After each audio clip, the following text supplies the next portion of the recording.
Okay, so in an earlier video, I single pin picked one of these Harbor Freight locks.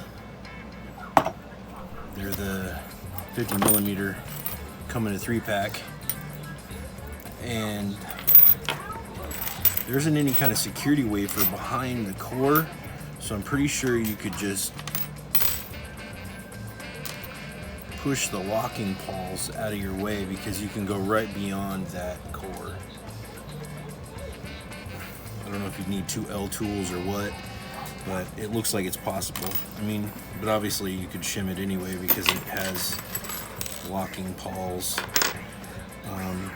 So I was taking it apart and I was thinking I was going to reuse the core, but it turns out it's like a plastic, like a gray plastic core.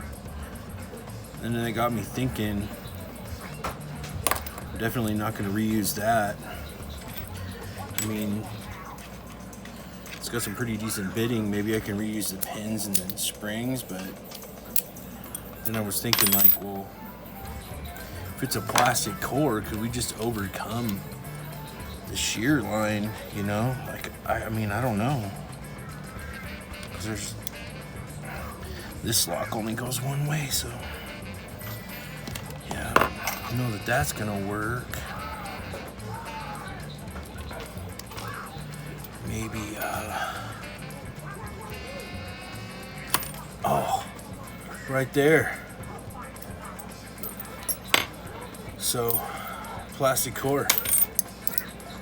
Security from Harbor Freight.